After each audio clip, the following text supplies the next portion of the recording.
about the world. Where do you go next? I mean, what are you trying to demonstrate? There's lots of kinds of material.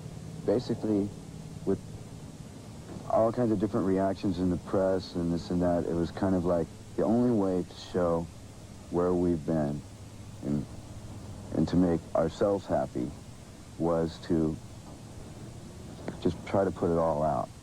Try to put all the material out at once, which, 148 minutes, that hasn't really been done. I mean, Springsteen put out a 5-album box set, but it was live. It had been done over the years. Most of this is new material, and there's a couple cover tunes in it.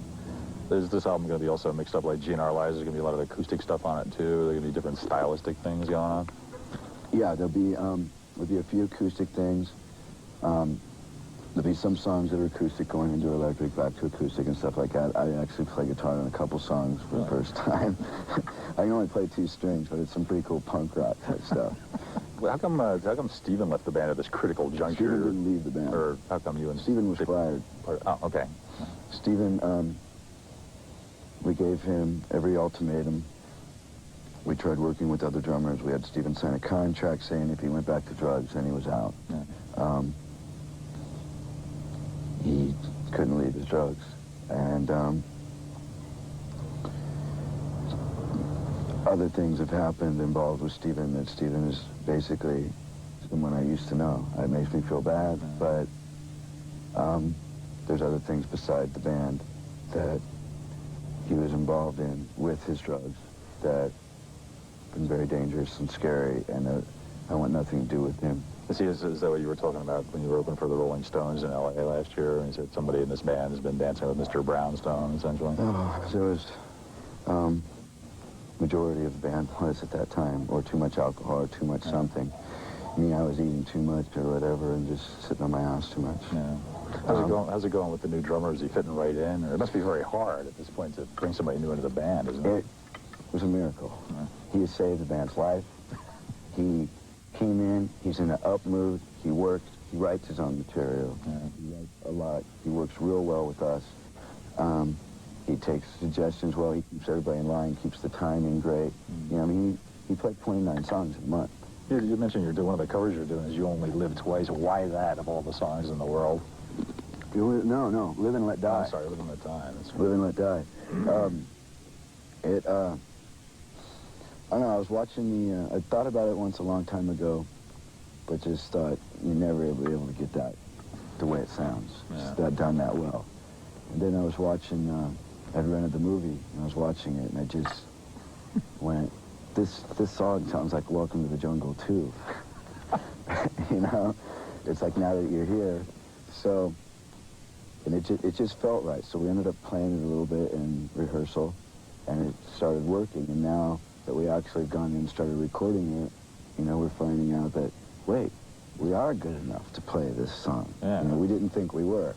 We didn't think we were good enough to get it down right. But Slash is doing most of the string arrangements on his guitar with a harmonizer. And it's kind of like, to me, it's like Tom Waits meets Metallica or something, because the way I sing, it's so rough and scratchy. But, that I sound like Tom Waits or something on it, kind of.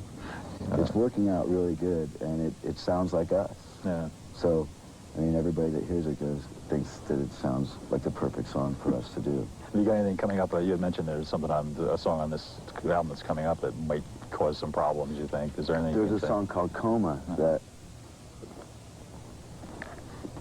is like 11 minutes and 45 seconds long with no chorus. Okay. And I think there was only one verse that somewhat repeats itself. It's Slash's baby. It's his monster. The song used to be called Girth. But I started writing about when I OD'd 4 years ago, and the reason I OD'd was because of stress. I couldn't take it. Yeah. And I just grabbed this bottle of pills in an argument and just gulped them down. Yeah. And I ended up in the hospital. But I liked that I wasn't in the fight anymore. And I was fully conscious that I was leaving. Yeah. I liked that. But then I go, all of a sudden my first real thoughts, though, were that, okay, you haven't toured enough, the record's not going to last, it's going to be forgotten, and this and that, you have work to do, get out of this. And I went, no, and I woke up, wow. Pulled myself out of it.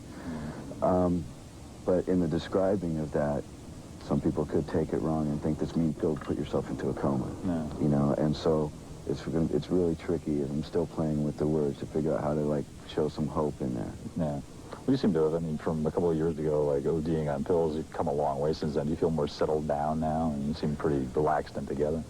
Yeah, but it's been a lot of work to do that, because there's, you know, part of, we got used to, like, as the Eagles would say, everything all the time, and, you know, living that way and going for it, and all of a sudden you started to, and then that's what got us here. That's what got us signed. That's what got us on top of things. And then you got to a point where you go, wait a minute, everything that got me here is also starting to I'm starting to self-destruct. It's starting to tear up my life. I have to figure out how to channel my energies other directions. It's a weird one. Settling down is a weird one, you know. Do you think it's just a function of, like, getting older and learning more and being more aware of what's going on? It's realizing there's life after, you know, 21, life after 25, life after 27, you know. 27 was the hardest year.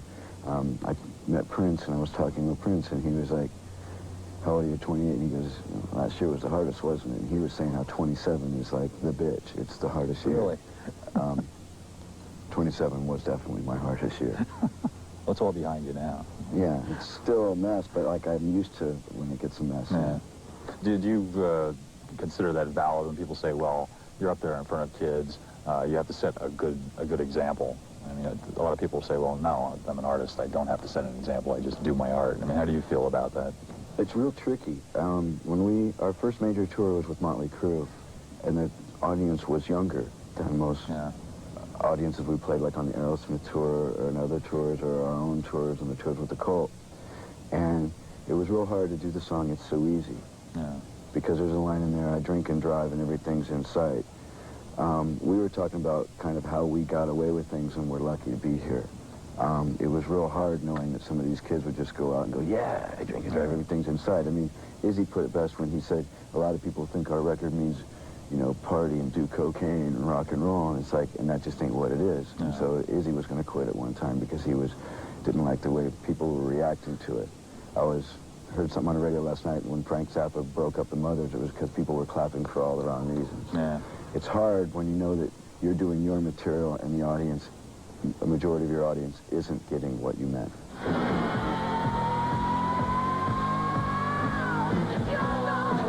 Is there one thing that turned you on and said, wow, this is what I want to do? When that happened, when it turned, I mean, I was already playing and singing and church music and all kinds of things. When it happened that, is this what I want to do, was Led Zeppelin's Jamaica. When I heard that, I was making fun of it all day long, because I was always writing down the lyrics to all the joke songs that were out, Spiders and Snakes and stuff, and passing it out to all the kids. But I heard that song and I was going, yeah, there's another one. And I was making fun of it. But by afternoon recess, I was in the corner with the radio waiting to hear that song. That, Benny and the Jets, just made me go, I want this. It's funny, I wouldn't normally picture you as an Elton John, like, launching your consciousness of music. Elton John is it. It's like, you know, especially the first 7 albums. Bernie Taupin, to me, is the best lyric writer that's ever lived on the face of the earth. And Elton John was just amazing in the studio and the recording of everything. And some of it's so art. I mean, to me, that's my classical music, because some of his stuff is classical. Yeah, right. You know, I listen to Elton John all the time. Yeah. Custodian arrangements and everything. I'm always supposed to meet them. I think they're the only 2 people I'm, like, nervous to meet. You know, it's like something always comes up, I don't feel well, and I just can't meet them. Yeah. What were you doing when was the first thing you did in music, was it church stuff? I mean, you'd just be going to church and singing, were you singing in a choir or something? Or? Church stuff, singing since I was a little kid. Like, my brother and sister and I would have to sing in the trio, which was then the Bailey Trio. And we would sing in front of the church, which started, like, in the little back room of the library and then built up to where it was a big brick country church. So it was like Nearer My God to Thee, stuff like that? Or? Yeah, all the Amazing Grace and everything. Yeah. Actually, Sebastian Bach and I are talking about doing a version of Amazing Grace together. Really? I think it's a whole new idea that him and I are going to do this together, because everybody wanted us to be enemies, kind of a bit in the, you know, press things, or who's better, or this and that, and it's kind of like, we just hit it off, you know? Have you patched up your differences with Vince Neil and the boys? You had a scuffle last year backstage at the... Oh, no way. No? Oh, okay. No way. I haven't patched up anything. The Video Music Awards were not a picnic for all concerned, however, including Guns N' Roses guitarist Izzy Stradlin, who was punched in the face by Motley Crue vocalist Vince Neil, as Stradlin walked off stage with his manager Alan Nivens. This was apparently Neil's reaction to a 1988 incident at an LA rock club in which Stradlin allegedly assaulted Neil's wife, Charisse, and had her ejected from a room at the club. What's the dispute there? Well, I mean, they think, I've read in the interviews of theirs that they feel that it's like I'm just, you know, standing up for Izzy and stuff, but Vince should be careful what golf courses he's mouthing off about Axl on and who he's playing golf with. You know, when he goes out playing golf and mouths off about Axl and he happens to be playing golf with people that work for me, stories come back. You know, and, you know, he likes to put in magazines that he broke Izzy's nose, or, you know, and how Alan Niven wasn't even there, a manager or anything like that, and no one was around. I don't know. We didn't want to take it to court because it would be too much trouble and too much hassle, but when, you know, Tom Petty's security crew wants to be witnesses in court, you know, it's, you know, it's funny because Izzy's like going, because people think it's going to happen sooner or later or whatever, and it's like that Vince and I'll get into it or something, you know, and Izzy laughs because he's like, that guy, you know, had a full-on free shot, you know, and hit like a powder puff, you know, and he was like, so it's like, it's pretty scary if the guy thinks about a real hassle. You know, I put in a magazine, you know, anytime he wants it, anywhere, Atlantic City, I don't care. We'll put money on it, you know. I don't care, you know, and then he tried to turn it around and say the same thing, but, you know, the invitation's there. I'm easy to find. If you really want a hassle, you know, we can have it out. I always thought everybody on the LA scene was so tight and friendly and everything, you know, it's just... Oh, no, it gets real competitive. We tried to help a lot of bands when we knew we were taking off. Yeah. And even some of the bands that we were helping, I don't want to name names or anything, ended up getting very jealous because they were having to, like, kind of, like, exist in our shadow a bit. And that was really hard because we were, like, we could have given the gigs to somebody else. Yeah. You know, we could have helped someone else out. Jeez. Did you still feel a part of the scene? I mean, you still go out, right? Can you still go to clubs and stuff? A little bit, yeah. I can go out more now. People don't, it's not as crazy as it was. Yeah. It's the ball's starting to get rolling again, and it's starting to get crazy again. But I can go out a little bit. About a year ago, it was a mess. Now it's mellowing out, and I think people are a little bit, I don't know if it's intimidated or what. They're just, now they kind of look at me like, oh my God, no, that can't be him. Even if they're talking to me, they don't think that they would see me, which is kind of cool. Because you don't see each other as much as you did when you were like living in one place. Yeah, place, everybody has their own lives. I mean, Izzy basically has 5 Harleys, and every time you're looking for Izzy, you find out he's in Mexico, or he's in London, or he drove to Texas, or he's up in Yellowstone or something, you know. He's always somewhere. What about the rest of the guys? Are they pretty scattered too? I mean, Slash, stay home and play all the time?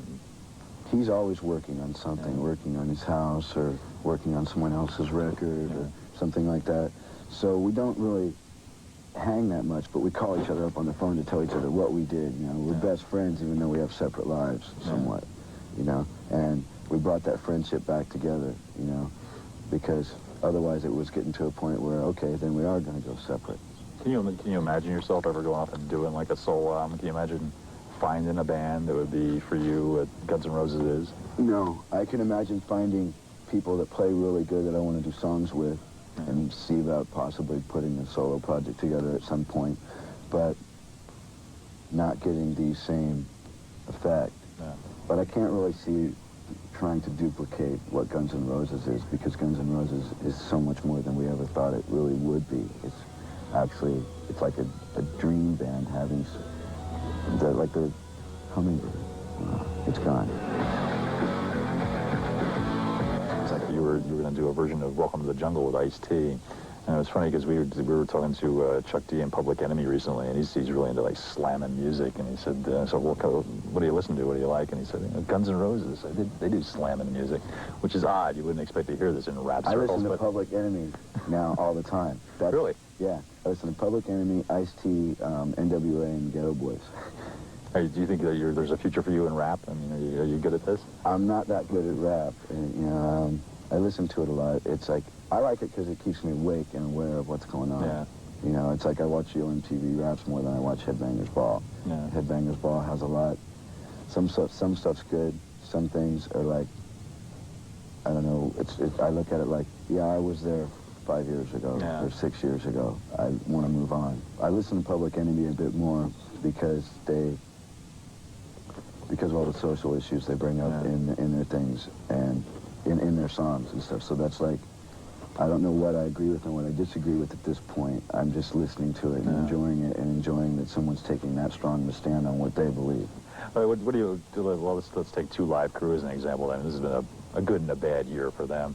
What do you make of the fact that in the United States for the first time a record can be declared illegal, essentially? I mean, I think it's crazy. I mean, I think it's like, you know, saying the Diary of Anne Frank, you know, influences people in a bad way, or something with a dictionary that if it has a definition for a four-letter word in a bad way. I mean, there was an article in Penthouse magazine saying that if you want to like point fingers and say what influences people in a bad way and most powerful influence and like what damage has been done, it's like the Bible has caused more wars and death and anything by people reacting to it however they feel they should react to this more than any other book, you know? So unless you're going to get rid of Shakespeare, unless you're going to get rid of the Bible and things like that, back off. And, you know, I'm sorry if it makes your job of raising your kids a little bit harder. Maybe, you know, you should have thought about that beforehand before you had your kids. So. I mean, do you think you'd feel different about this after you had a kid? No. No, not even if I had a kid and he did something because the record said do it. Yeah. You know, I don't think I would feel different at all, because I think about that a lot. Was your experience with religion as a kid essentially positive? I mean, you have the musical aspect of it. That was good. Or it was essentially positive about teaching you the King James Bible, what the Bible says. But I just watched my church, or watched everybody become very hypocritical and self-righteous to the point that they started like destroying the unity they had that built the church. Yeah. You know, because I was there from the beginning till when it became big church. Is it a Baptist church? Or? No, it was Pentecostal. Yeah. And it was like about 8 miles out in the country. And then it just got very hypocritical and self-righteous, you know, like, you know, you could sit there as a kid and watch people on this side of the church were saying something bad about the people over here, you know, and it's like, it just got like, who was more religious, you know, within the church? Who was pure? Who was going to heaven and who wasn't in the congregation? And it was like, it was just very, very negative. Yeah. At that point. Does this upset you at all, seeing, because these seem to be the people, the fundamentalist people, seem to be the people that are attacking popular music, especially rock and rap now. I mean, people like, we just covered a record burning, believe it or not, again. These guys, the Peters brothers, and they're throwing in the old Ozzy records and all this stuff. And it's incredible that this is coming back again here. It's 1990. It's like Dave Mustaine says, though, you know, to burn them, you had to go buy them. No. Good thought, I suppose. You know, it's like, go ahead, burn the record, you know, make some news. Make some news for me. I think people are just scared of art, you know. Which, art's very powerful. And it's hard to say which art, you know, should be in the hands of babes, you know, that they don't understand what they've got in their hands. I mean, The Wall is a very powerful piece of work that, like, I know people that, like, got into The Wall and didn't come out of it for 5 years, you know? They just locked themselves into this frame of mind of whatever they were getting out of that album, you know, and most of it seemed to be positive, but during the 5 years, they became very distant from everybody and very alienated. But Roger Waters was giving everything he had, describing where he had been in his mind. And what life did to him. So I don't know. Art's a very powerful thing, and I just don't think they know what to do with it. And I don't think they can stop it, but you have to go out and fight. You've always had to do it, and just because we're in the 90s and it seems like it's easier, you know, it's really no different than, like, you know, back in the 17th century, you know, when you had to fight for a book to be printed or something. Do you still paint or anything yourself? I'm just starting to draw and paint. A few years ago, it was like, okay, you can go take photos or you could build a sculpture. You could probably throw yourself into the band. It was like all or nothing for Guns N' Roses to get to make this happen, to give me the chance to do whatever I wanted. Yeah. You know, it's like there was other reasons for, you know, Guns N' Roses fighting to get this successful was so that we could do what we wanted and get away with it and be able to live comfortably doing it, you know, and have some security. What did you, when you finally got on the stage with the Stones last fall, were they what you expected them to be, you know, 27 years on in their career? Did they still have something going for them, did you think? It was great playing with them. It was a definite dream. I mean, it was something that we told people we were going to do, and people were going, no, they're broke up. I don't care. We're going to open for the Stones. You wait. We're going to do this. I don't know how, but we're going to do this. So, and then, you know, I told Keith Richards that, and he's like, well, you made it, mate. Let me have a cigarette. You know where you are. You ain't done, you're gonna die. You know where you're the one you're bringing down. You know where you're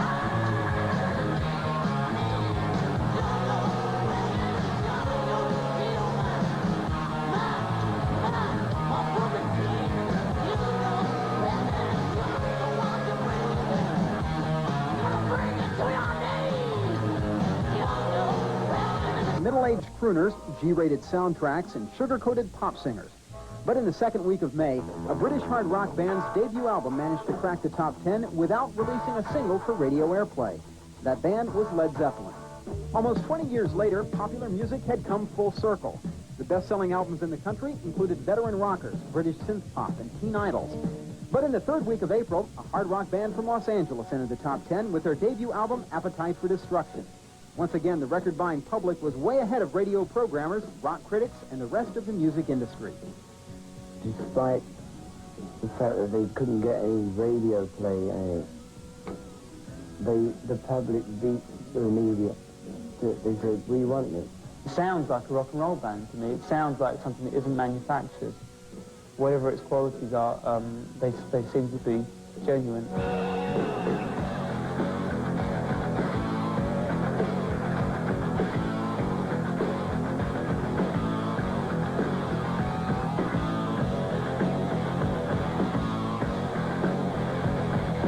I hit L.A. with a backpack, a piece of steel in one hand, and a can of mace in the other.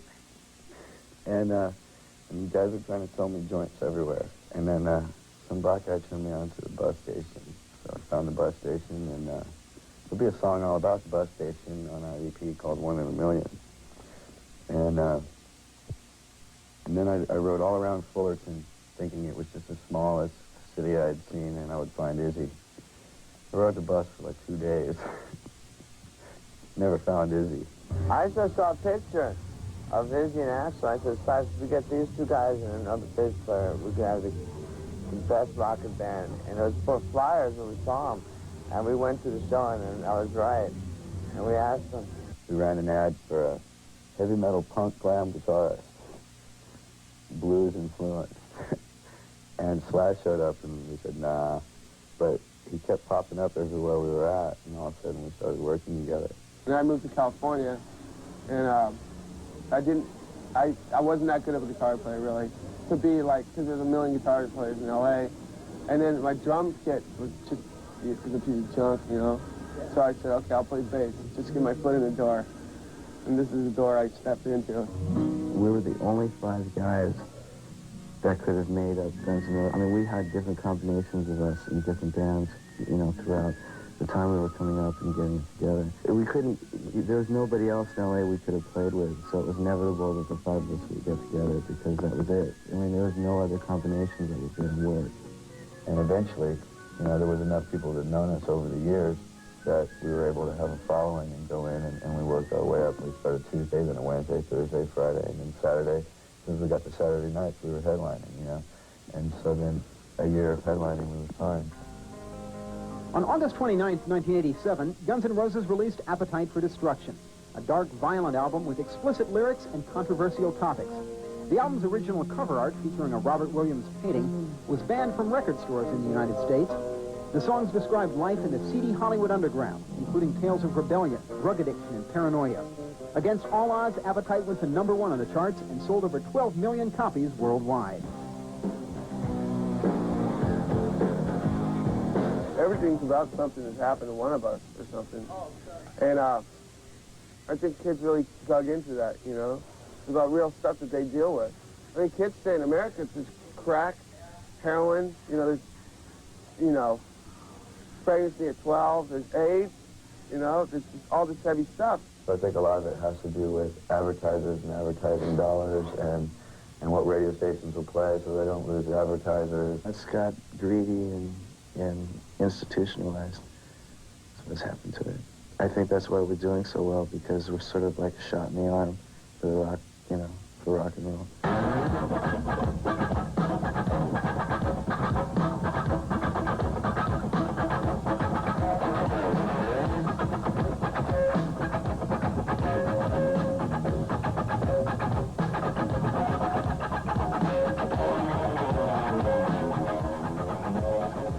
We're not trying to promote, drug abuse or anything like this. It's very scary. I mean, it almost killed us. It almost broke this band up. It's almost, it killed a few of us a couple times. It's something that we stay away from. And it's like being here in New York, we've had some bad experiences here before. And, and you just have to be really careful because, a lot of people take all kinds of meanings out of your song, which has nothing to do with the fact that basically it's about something that happened in your life 2 years ago. Axl turned another life experience into a song on the band's follow-up EP, GNR Lies. 1 in a Million is an odyssey through downtown LA's jungle of urban decay. The lyrics contain a racial epithet and derogatory references to immigrants and homosexuals. A lot of people just take the time to assume that when a white person uses the word nigger, it's meant at the whole black race, and you're derogatory and you're a racist. I don't think people took the time to listen to the third verse and figure that one out, because it says radicals and racists, don't point your finger at me. I'll be asked about that word for the rest of my life.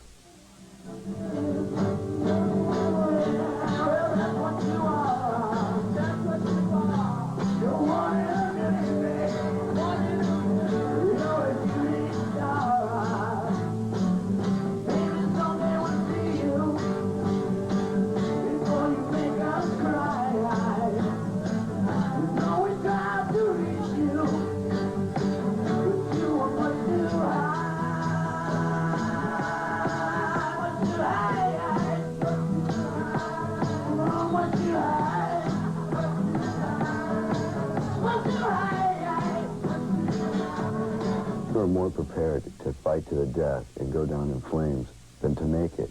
We were going to do anything to make it. We were ready, with our own morals and values, we were just ready to fight to the death for it. Thing is everybody we had seen on the majority of bands that we had grown up around had gone down in flames, or, ended up breaking up and stuff without being, financially successful in the business.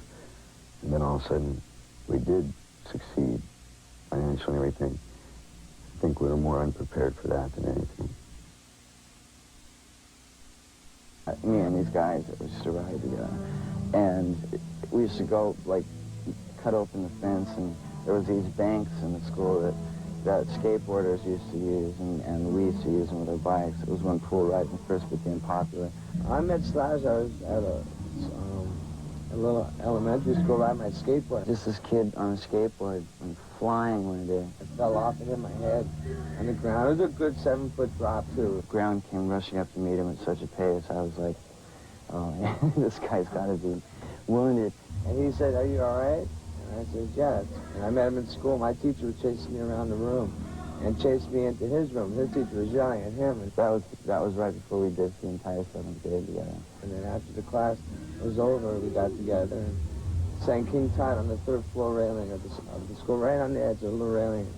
And the teacher came out and freaked, and we were friends ever since. That's how we met, and we've been friends ever since. I had a guitar and a little amp, and I invited him over, brought him in my grandmother's bedroom, showed him with 1 chord and 1 scale, put my Kiss record on, did all my Ace Beauty position.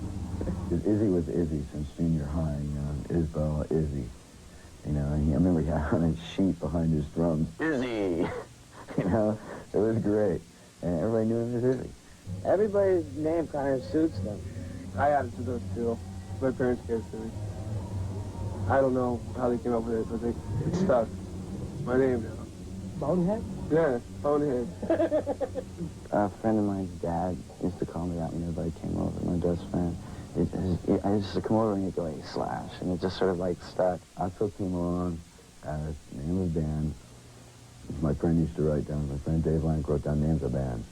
Him and Mike Staggs and Roger Miley. And we always thought of names of bands, and we had this page of like hundreds of names they thought of for names of bands. One day they called me up and they said, got a name for a band, Axel, and like, I don't know. War was coming down on me in my house, and it's like, I answered the phone, and I was like, what do you want? He goes, you got a name for a band, Axel, how should we spell it? And I was like, AXL, quick. I grew up in the music business. I grew up pretty heavily in it, so I always had, from what I can remember, I always had a real fascination with it, you know, I loved the environment, and I loved the people, and I loved equipment, you know, and things to mess around with, and like, anytime we go to rehearsal, I'd be on a drum set or a guitar, any of that stuff, I've always had an affection for. We had the Bailey Trio. Me, my brother, and sister, and we worked out 3-part harmonies, and we'd get up in front of church, and we'd sing, like, some gospel hit of the 70s, a little bit more rocked out than the actual hymns, you know, but I always liked the bass then. You know, I was like, one more time, Jesus, lift my heavy burden. It was so much fun. It was really weird to think about that. We looked so geeky. My mom tried to get me to take piano lessons, which I couldn't stand. And it didn't last very long. And I think I played not harmonica, recorder. You know, that flute-like thing in 5th grade or something, which I wasn't really into either. A little bit too lightweight an instrument. My family is a pretty musical family also, so I'm the last big kid, you know. So basically, like, my mom said, just do whatever you want to do, you know. So I did it.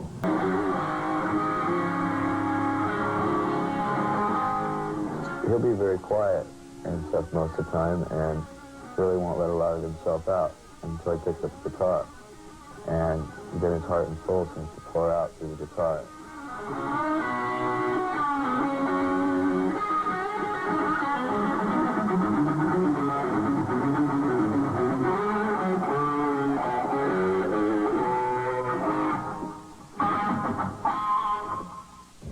Oh, I practice every day. Every day, all the time. I have a set at home. You know, I have it in my backyard, thank God. You know, it's not soundproof enough for my neighbors, but, you know, either which way. It's great. I love playing. I have to play every day. I never, like, sit down and practice my bass, you know? So, like, halfway through the gig, I finally get warmed up, because I never sit there before the gig and play the bass, you know? But when we're on tour, I get a lot better, you know, because I'm playing every night. But when we're off tour, it's like, you think it's dusty.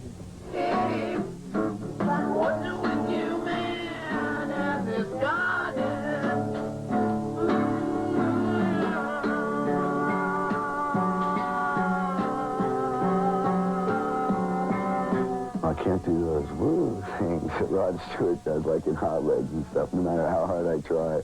Voice teachers ever, I can't. I don't know how to say what it is. I can't do that. Bugs me. Bugs me to death. Hey, I wish I could sing. I can't. Scream real good, though. See, I was never really a bass player at all. I was always like a guitar player or a drummer or something. And joined this band, played bass. Now I love playing bass, you know. I've gotten into, like, the next stage. Okay, you can play bass, but how well can you play?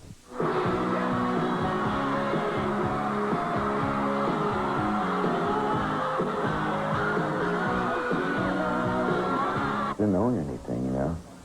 You know, we didn't have cars, we didn't have anything, you know. It's like, what, you're not gonna have to change the oil? I mean, you knew that, but you never had one of your own. The maintenance is, I mean, Slash has, like, called me at times and gone, I got this house and my refrigerator's leaking all over the place, and I feel comfortable just leaving it that way. But I know I can't do that, because this is my house. I mean, I'd never even had a car before. I'd never bought a car before. And so actually being able to go out and buy a car, you know, it was pretty cool. I own a car now, you know, which is something, you know. My name's on the registration. I got a nice car, 15 car. The guy's intense. The guy's way intense. He's got a driveway around this place.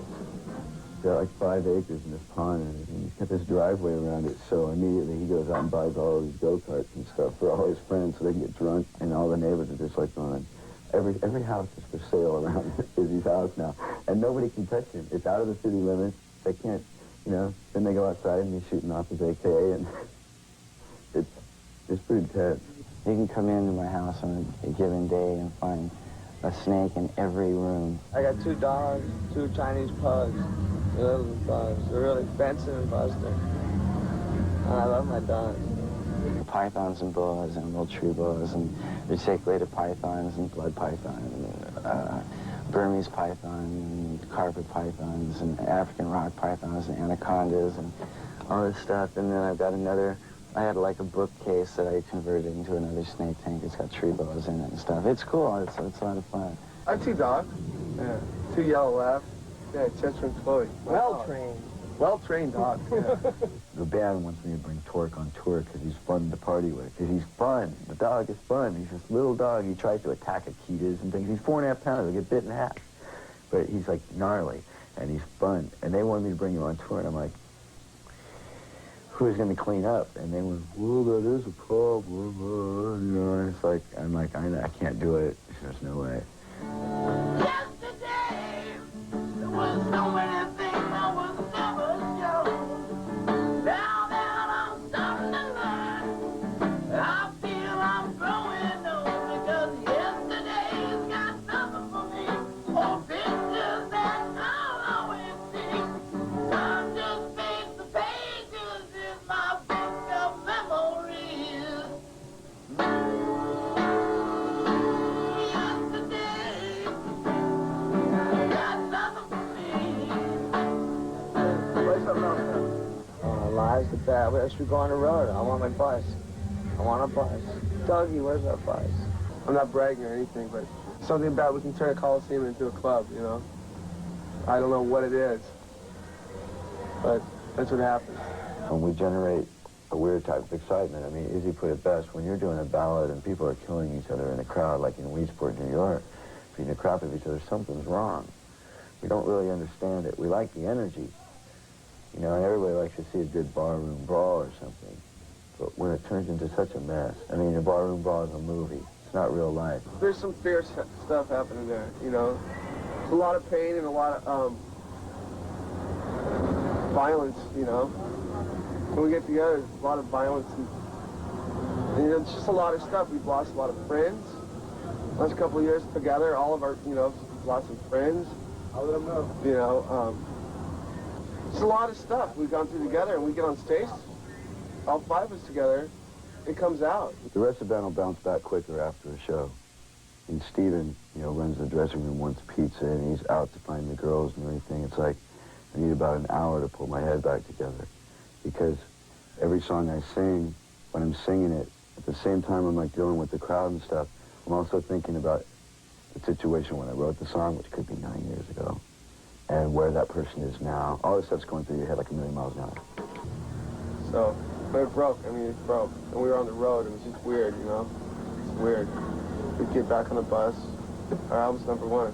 And for a bunch of kids to come off Sunset Boulevard and then end up on the road and then turn into like one of the biggest bands in the country, you know, which wasn't overnight, but the actual success part happened so quick that it was such a mind blower. And especially when we got off the road and you're recognized everywhere, and you go into a record store, you go to a gas station, and people recognize you in your car, you know, and all that stuff. It's a real shock.